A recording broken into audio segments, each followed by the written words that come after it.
విభాగాలు ఉంటాయి.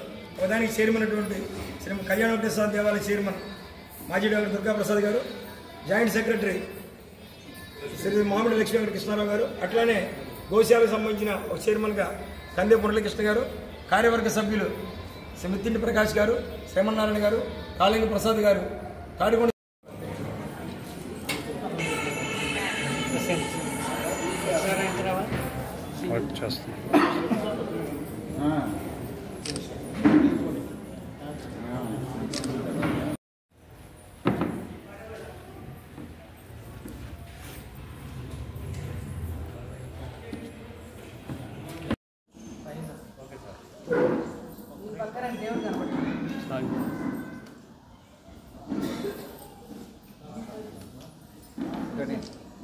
ఓం నమో వెంకటేశాయ. శ్రీ వైష్ణవ మహాదేవి క్షేత్రం రాజధాని అమరావతికి ఉండవల్లి గుహలకి అతి దగ్గరలో ఏర్పడినటువంటి పుణ్యప్రదమైన పుణ్యక్షేత్రం. ఇక్కడ స్వామివారు శ్రీ వెంకటేశ్వర స్వామివారిగా వెలిసి ఉంటూ ఆ పైన వైకుంఠనాథుడిగా ఆయన్నే పరమపదవాసుడు అంటారు. ఆ పైన రంగనాథుడిగా 3 రూపాయలు ఉంటూ 108 దివ్యక్షేత్రాలు ఏర్పడినటువంటి పుణ్యక్షేత్రం. ఇక్కడ ఆరోగ్య ప్రదాత శ్రీ సూర్యనారాయణ స్వామివారు కూడా వైభవంగా ఆయన ఆశీస్సులు ఇస్తూ విరాజమానవుతున్నటువంటి క్షేత్రం. అటువంటి క్షేత్రానికి క్షేత్రపాలకుడైనటువంటి శ్రీ కార్యసిద్ధి హనుమాన్ స్వామివారు వెలిసినటువంటి క్షేత్రం. ఈ క్షేత్రంలో జనవరి 1వ తారీఖు అనగా రేపటి నుంచి తిరుమలలో జరిగే విధంగా ఉదయాస్తమాన సేవలు అంటారు. సుప్రభాతం మొదలుకొని రాత్రి ఏకాంత సేవ వరకు జరిగే కార్యక్రమాలు చేస్తూ ప్రతిరోజు సుప్రభాతం నుంచి రాత్రి ఏకాంత సేవ వరకు నిత్య కార్యక్రమాలు చేస్తూ సోమవారం విశేష పూజ, మంగళవారం అష్టదళ పాదపద్మారాధన, బుధవారం కొలువు, గురువారం తిరుప్పావడ, శుక్రవారం అభిషేకం, శనివారం కళ్యాణం, ఆదివారం పాటు శ్రీ సూర్యనారాయణ స్వామి అభిషేకం చేస్తూ నిత్య సేవల్ని రేపు ఉదయం నుంచి ప్రారంభం చేస్తున్నాం.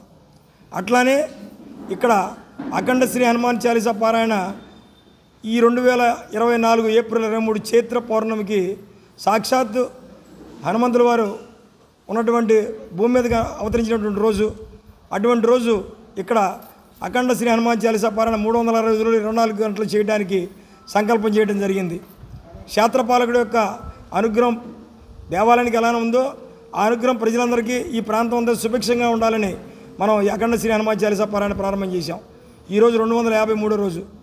జనవరి 2వ తారీఖు నుండి ఈ క్షేత్ర ప్రాంగణంలో ఈ ముఖమండపంలో ప్రతిరోజు యాగశాల నందు ప్రతిరోజు శ్రీరామరక్ష యజ్ఞం చేస్తూ ఉదయం పూట సుందరాకాండ పారాయణ 108 రోజులు చేస్తూ 108 రోజులు సీతారామచంద్ర స్వామివారి కళ్యాణ మహోత్సవం చేయబోతున్నాం.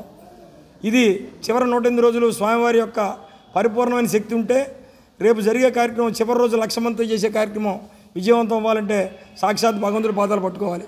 అటువంటి విధానం కోసం ఇక్కడ చివరి 108 రోజులు కూడా ఉదయం సుందరాకాండ పారాయణ 8 గంటల నుండి తదుపరి రామరక్ష యజ్ఞం యాగశాలలో, తర్వాత 10:30 నుంచి 12:30 వరకు ఇక్కడ సీతారామ కళ్యాణ మహోత్సవం చేస్తూ ప్రతిరోజు మధ్యాహ్నం భక్తులందరికీ వచ్చేసిన భక్తులందరికీ అన్నప్రసాద వితరణ చేయబోతున్నాం. కాబట్టి ఇటువంటి కార్యక్రమాన్ని ఈ దూర ప్రాంతాలు ఇక్కడ దగ్గరగా ఉన్నటువంటి వాళ్ళు సుదూర ప్రాంతాల వారు కూడా వచ్చి ఈ కార్యక్రమాల్లో పాలుపంచుకోండి. ఇక్కడ జరిగే సేవల్లో రావాల్సిందిగా మా దేవాలయం తరపున అందరికీ ఆహ్వానం పలుకుతున్నాం.